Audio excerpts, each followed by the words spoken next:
Friends, तो आज हम एक अफ्रीकन लड़के और एक जिराफ की सच्ची कहानी देखेंगे, जिनकी लाइफ उस वक्त बदल जाती है जब एक स्लेव ट्रेडर उन्हें अपना शिकार बनाने की सोचता है और जहां से उनकी एक एडवेंचरस जर्नी स्टार्ट होती है। तो ये मूवी अफ्रीका के एक कंट्री सूडान से शुरू होती है, जहां हम कुछ गुलामों को बंधे हुए देखते हैं। इनमें 2 बच्चे भी शामिल हैं, एक लड़का मैकी और दूसरी उसकी फ्रेंड सूला। ट्रेडर्स उनके गांव को जलाकर उन्हें अपने साथ ले आए हैं ताकि यूरोप में उन्हें गुलाम बनाकर बेच सकें। और इनका मास्टरमाइंड है मोरेनो नाम का एक स्लेव ट्रेडर। वो लोग इन पर बहुत जुल्म करते हैं और ये देखकर मैकी डर जाता है। तभी वो देखता है कि उसकी बेड़ियां बहुत बड़ी हैं और वो सूला से भी खुद को फ्री करने को कहता है, लेकिन सूला डर के मारे ऐसा नहीं कर पाती। तब मैकी अकेला ही वहाँ से भागने की सोचता है, लेकिन देखता है कि सामने नदी में तो मगरमच्छ बैठा हुआ है। फिर वो एक दूसरा रास्ता लेता है, लेकिन एक डॉग की नजर पड़ने से मोरेनो को उसके भागने का पता चल जाता है और वो भी डॉग के साथ उसका पीछा करने लगता है।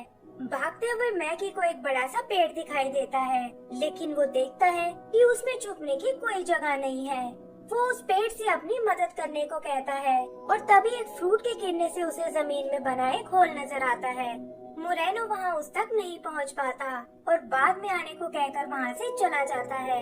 इधर मैकी देखता है कि पेड़ का तना एकदम खोखला है और वो उसके थ्रू एक डाल पर चढ़ जाता है।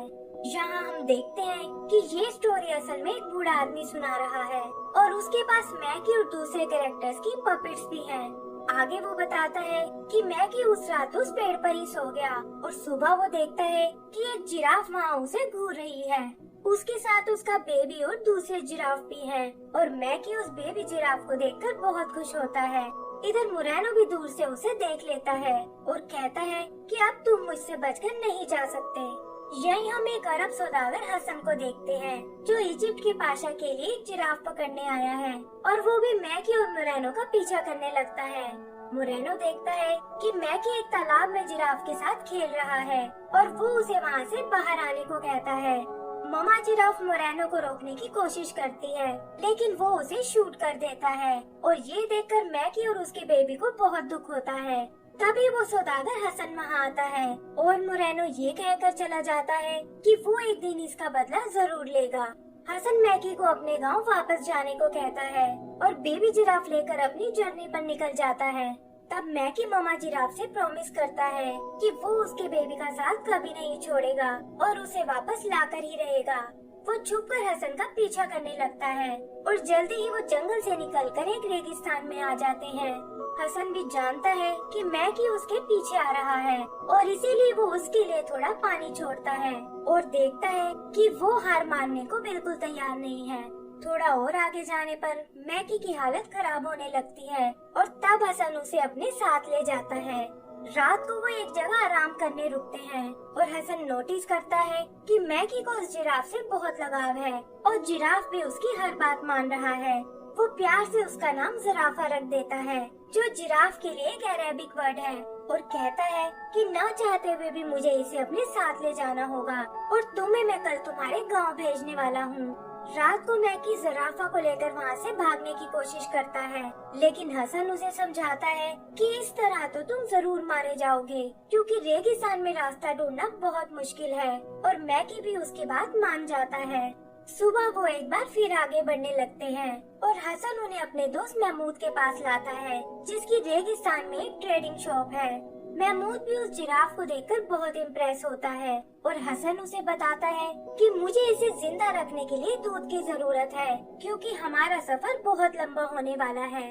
तब महमूद उसे 2 गाय दिखाता है, जिनके नाम है सुन और मुन, और बताता है कि ये खास तिब्बत से आई हैं और इनसे तुम्हें जिराफ के लिए अच्छा दूध मिल जाएगा।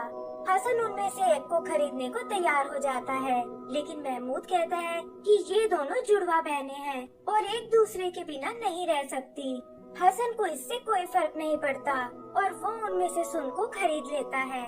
यहाँ वो बच्चे पूछते हैं कि आखिर सुन और मुन भला कैसे नाम है, और तब वो बूढ़ा आदमी बताता है कि ये दोनों इक्लिप्स के दिन पैदा हुई थी। जब मून पैदा हुई तो चांद ने सूरज को ढक लिया था और सुन के पैदा होते ही सूरज फिर निकल आया। आगे वो अपनी स्टोरी कंटिन्यू करता है कि हसन मैकी को उसके गांव वापस भेजना चाहता था और महमूद उसकी मदद करने को तैयार हो जाता है और कहता है कि कल मैं इसे एक कारवा के साथ अफ्रीका भेज दूंगा। फिर सुबह हसन बिना मैकी को बताए वहाँ से निकल जाता है और सुन भी अपनी बहन से अलग होकर उदास हो जाती है। जल्दी ही मैकी की आंख भी खुल जाती है और वो समझ जाता है कि हसन उसे छोड़कर जा चुका है। तभी वो मुन को देखता है जो अपनी बहन के पास वापस जाना चाहती है और मैकी उसे भगाकर अपने साथ ले जाता है। इधर ज़राफ़ा हसन की बात सुनने को बिल्कुल तैयार नहीं है और तभी हम देखते हैं कि मैकी और मुन भी उन तक पहुंच गए हैं। आगे वो लोग इजिप्ट में एंटर कर जाते हैं और हसन भी मैकी को देखकर उसे अपने पास बुला लेता है। वो उसे वॉर्न करता है कि तुम्हारा और ज़राफ़ा का साथ बस इजिप्ट तक ही है और फिर तुम्हें अपने गांव वापस जाना होगा। यहीं वो नदी में मोरेनो को देखते हैं जो खुद भी इजिप्ट ही जा रहा है और उसने अभी भी सूला को बंदी बनाया हुआ है। सूला उसका ध्यान भटकाने की कोशिश करती है और हसन भी मैकी को अपने पीछे छुपा लेता है ताकि मोरेनो यहाँ कोई प्रॉब्लम ना खड़ी करे। फिर जल्दी ही वो लोग इजिप्ट तक पहुँच जाते हैं और मैकी देखता है कि वहाँ तो एक जंग छिड़ी हुई है। पता चलता है कि टर्की इजिप्ट पर अटैक कर रहा है और उन्होंने समुद्र के सारे रास्ते बंद कर रखे हैं। यही हम हसन के एक और दोस्त मालाटेर को देखते हैं जो अपने फ्लाइंग बैलून से दुश्मनों पर नजर रखे हुए है और वो हसन को वापस आता देख बहुत खुश होता है। फिर हसन ज़राफ़ा को लेकर पाशा से मिलने जाता है और वो भी उसके काम को देखकर बहुत इम्प्रेस होता है। पाशा ज़राफ़ा को फ्रांस के किंग को गिफ्ट करना चाहता है ताकि बदले में वो टर्की से लड़ने में उनकी मदद कर सके। लेकिन सवाल ये था कि आखिर वो उसे फ्रांस तक कैसे भेजेंगे क्योंकि टर्की ने सभी रास्ते बंद कर रखे हैं। किंग इसमें मोरेनो की हेल्प लेना चाहता है लेकिन हसन कहता है कि वो एक स्लेव ट्रेडर के साथ साथ एक चोर भी है और हमें उस पर विश्वास नहीं करना चाहिए। मैकी भी वहाँ अपनी फ्रेंड सूला को देखता है लेकिन फिलहाल वो उसकी कोई मदद नहीं कर सकता। तभी हसन को मालाटेर का ध्यान आता है और वो प्लान करते हैं कि हम फ्रांस तक उसके बैलून में उड़कर जाएंगे। मालाटेर भी थोड़ा झिझकने के बाद एग्री हो जाता है और वो वहाँ जाने की तैयारी करने लगते हैं। हसन मैकी को ले जाने से मना कर देता है और कहता है कि मेरा कैमल तुम्हें तुम्हारे गांव पहुंचा देगा। मालाटेर उदास बैठे मैकी से बात करने जाता है और उसे पता चलता है कि वो ज़राफ़ा को खुद से दूर नहीं करना चाहता। ये सुनकर उसे एक आइडिया आता है और वो एक पुतले को कैमल पर बिठाकर मैकी को घास में छुपाकर अपने बैलून तक ले आता है। हसन को इसकी भनक तक नहीं लगती और वो लोग अपनी जर्नी पर निकल पड़ते हैं लेकिन वेट ज्यादा होने के कारण बैलून ज्यादा ऊपर नहीं जा पाता और हसन उस घास को नीचे फेंकने लगता है। मालाटेर उसे ऐसा नहीं करने देता और तभी वो देखते हैं कि बैलून का वेट अचानक से कम हो गया है। पता चलता है कि सुन और मुन ने नीचे छलांग लगा दी है और ये देखकर हसन उस घास को भी नीचे फेंक देता है और कहता है कि गाय के बिना इसे भला कौन खाएगा। यही नीचे हम एक पायरेट शिप को देखते हैं जिसकी कैप्टन एक बोबोलिना नाम की लेडी है और वो गाय और मैकी उसी शिप पर आ गिरते हैं। हसन भी ये सब देख लेता है और वो मालाटेर को इसके लिए बहुत डांट लगाता है। इधर मैकी बोबोलिना को बताता है कि वो लोग पाशा के एक मिशन पर निकले हुए हैं और ऊपर बैलून में बहुत कीमती खजाना है।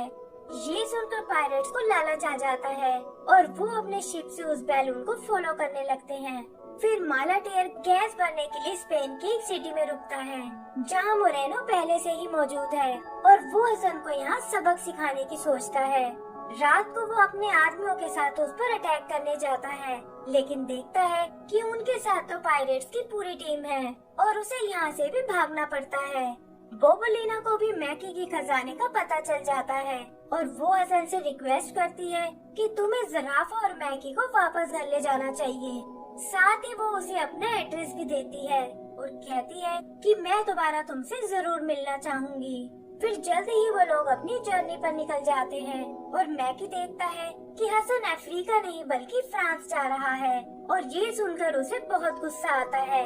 ट्रेवल करते हुए वो एल्प्स की पहाड़ियों में आ पहुँचते हैं लेकिन जहाँ उनका बैलून क्रैश हो जाता है। मैकी मौका देखकर ज़राफ़ा के साथ भाग निकलता है लेकिन जंगल में कुछ वुल्फ उन्हें घेर लेते हैं। तभी उनकी मदद करने सुन और मुन वहाँ आती हैं और हसन भी उन्हें ढूंढता हुआ जंगल की ओर चला जाता है। इधर वो गाय उन वुल्फ्स को भगा देती हैं, लेकिन इसमें सुन को अपनी जान से हाथ गंवाना पड़ता है, जिसे देखकर वो सब दुखी हो जाते हैं। हसन मैकी को समझाता है कि जल्दी ही इसकी सोल किसी दूसरे एनिमल में चली जाएगी, और तभी वो सुन के कलर की एक बटरफ्लाई को देखते हैं जो उस जर्नी पर उनके साथ आगे बढ़ने लगती है। बैलून के फटने के कारण आगे का सफर उन्हें पैदल ही तय करना पड़ता है, और फिर फाइनली एक दिन वो फ्रांस तक पहुंच जाते हैं। वहाँ वो किंग के जू कीपर से मिलते हैं, जो जराफा को एक जू में डाल देता है, और उसे देखने के लिए लोगों की भीड़ लग जाती है। किंग भी वहाँ उसे देखने आता है, और वो सब पहली बार एक जिराफ को देखकर बहुत खुश होते हैं। तब हसन उसे पाशा का मैसेज देता है, लेकिन देखता है कि किंग उनके रिक्वेस्ट का मजाक उड़ा रहा है और लड़ाई में उनकी कोई मदद नहीं करने वाला। तब मैकी उनसे जराफा को वापस मांगता है, लेकिन किंग कहता है कि एक गिफ्ट को लौटाया नहीं जा सकता। यही हम मोरेनो को देखते हैं, और उसे भी जराफा के फ्रांस में होने का पता चल जाता है। इधर हसन मैकी को समझाने की कोशिश करता है, लेकिन वो जराफा को छोड़ने को बिल्कुल तैयार नहीं होता, और हसन उसे वहीं छोड़कर जाने लगता है। तभी उसे मैकी की चीख सुनाई देती है, और वो समझ जाता है कि मोरेनो जरूर उसे उठाकर ले गया है। मोरेनो मैकी को एक तहखाने में डाल देता है, और वो देखता है कि उसकी फ्रेंड सूला भी वहीं कैद है, लेकिन उनकी ये खुशी ज्यादा दिन तक नहीं टिक पाती, और मोरेनो सूला को एक दूसरे आदमी को भेज देता है, और मैकी चाहकर भी कुछ नहीं कर पाता। उधर जिराफा का भी यही हाल है, जो मैकी के वापस आने का वेट कर रहा है, लेकिन वो उसे कहीं नजर नहीं आता। ऐसे ही करते हुए काफी टाइम बीत जाता है, और हम देखते हैं कि जिराफा का साइज अब बड़ा हो चुका है, और मून और बटरफ्लाई भी उसी जू में रहते हैं। यही हम मालाटेयर को भी देखते हैं, जिसने अपने बैलून को एक राइड में बदल दिया है, लेकिन काम न होने की वजह से वो बहुत परेशान है। हसन भी मैकी को ढूंढने की बहुत कोशिश करता है, लेकिन वो उसे कहीं नहीं मिलता, और इसकी और अपने मिशन के फेल होने की वजह से वो वापस अपने देश भी नहीं जा पाता। लेकिन इनमें सबसे ज्यादा परेशान था मैकी, जिसे सबक सिखाने के लिए मोरेनो ने अपना नौकर बना लिया था, और उसे इस कैद से छूटने की कोई उम्मीद नहीं थी। फिर एक दिन किंग को एक हिप्पोपोटामस गिफ्ट में मिलता है, और वहाँ लोगों की भीड़ लग जाती है। तभी मैकी देखता है कि सूला भी अपने मालिक के साथ वहीं आई हुई है, और एक मिसहैप का फायदा उठाकर वो दोनों वहाँ से भाग निकलते हैं। वहाँ से वो दोनों जराफा के पास आते हैं, लेकिन देखते हैं कि उसका पिंजरा तो एकदम खाली है, और तभी उन्हें मोरेनो के डॉग की आवाज आती है। उससे बचने के लिए वो एक वर्कशॉप में छुप जाते हैं, जिसमें एक बड़ा सा स्टैचू रखा हुआ है, और वो डॉग वहाँ उन्हें नहीं पकड़ पाता। तभी दूर मैकी को मालाटेयर का बैलून दिखाई देता है, और वो दोनों वहाँ उससे मदद मांगने जाते हैं, और कहते हैं कि घर जाने का वक्त आ गया है। वो हसन को भी अपने साथ चलने को कहते हैं, लेकिन देखते हैं कि वो सुनने समझने की हालत में बिल्कुल नहीं है, और उन्हें उसे छोड़ना पड़ता है। फिर बैलून लेकर वो सीधा जू में आते हैं, और इस बार फाइनली जराफा उन्हें मिल जाता है, जिसके साथ मुन भी है। मैकी मालाटेयर से उसे निकालने में मदद करने को कहता है, लेकिन वो बताता है कि जराफा का साइज बहुत बड़ा हो गया है, और हम उसे बैलून में नहीं ले जा सकते। मैकी को ये सुनकर बहुत दुख होता है, और तभी वो देखता है कि जराफा उससे बात कर रहा है। वो मैकी को समझाता है कि तुम्हें अपने घर वापस जाना होगा, और इसी से मुझे असली खुशी मिलेगी। वो उसे अपनी मॉम के दिए वचन से आजाद करता है, और बताता है कि मैं तुमसे तुम्हारे सपने में मिलने आऊँगा। तभी उन्हें ढूंढता हुआ मोरेनो वहाँ आता है, लेकिन इससे पहले कि वो उन्हें कोई नुकसान पहुँचा पाए, हसन वहाँ आकर उसे रोक लेता है। फिर वो मैकी को लेकर बैलून की ओर जाने लगता है, लेकिन मोरेनो पीछे से उसे शूट कर देता है, और ये देखकर मैकी रोने लगता है। उधर जराफा उन्हें भागने का मौका देता है, लेकिन मोरेनो हार मानने वाला बिल्कुल नहीं था, और वो उनके बैलून से लटक जाता है। तब मैकी और सूला उसके हाथ पर बाइट कर देते हैं, जिससे वो सीधा नीचे बियर के पिंजरे में जा गिरता है, और वो बियर उसे मार डालते हैं। आगे वो बूढ़ा आदमी बताता है कि उन्हें अफ्रीका आने में कई साल लग गए, और रास्ते में उनके एडवेंचर के और भी कई किस्से हैं, जो वो उन्हें किसी और दिन सुनाएगा। एंड में वो बताता है कि मैकी और सुलभ बड़े हो चुके थे और शादी करने के बाद उन्होंने उस बड़े से पेड़ के नीचे अपना घर बना लिया, जो देखते ही देखते एक पूरे गांव में बदल गया। ये सुनकर एक लड़का रोने लगता है और कहता है कि हसन को इस स्टोरी में नहीं मरना चाहिए था। तब वो आदमी उन्हें बताता है कि स्टोरी अभी कंप्लीट नहीं हुई है, क्योंकि लाइफ हमें कभी कभी बहुत से सरप्राइज देती है। हसन के साथ भी ऐसा ही हुआ था और उसे एक भला इंसान हॉस्पिटल ले गया, जहाँ से ठीक होकर वो सीधा ग्रीस जा पहुँचा और वहाँ उसने और बोबुलिना ने आपस में शादी कर ली। फ्रांस के जू में नए एनिमल्स का आना इसी तरह चलता रहा और इसी वजह से ज़राफ़ा को भी अपना लाइफ पार्टनर मिल गया। तभी शाम हो जाती है और वो आदमी कहता है कि अब मेरे जाने का वक्त हो गया है। बच्चे भी समझ जाते हैं कि हमेशा की तरह वो अपने कुछ दोस्तों से मिलने गया है, लेकिन किसी ने आज तक उन्हें कभी नहीं देखा। उधर वो आदमी दूर खड़े अपने दोस्तों को देखता है, जो असल में इस स्टोरी के बाकी कैरेक्टर्स हैं, और यहाँ पता चलता है कि ये बूढ़ा आदमी ही असल में मैकी था। और इसी के साथ हमारी ये मूवी खत्म हो जाती है। तो दोस्तों, अगर आपको ये मूवी पसंद आई हो तो प्लीज हमें लाइक एंड सब्सक्राइब करना ना भूलें। Thank you.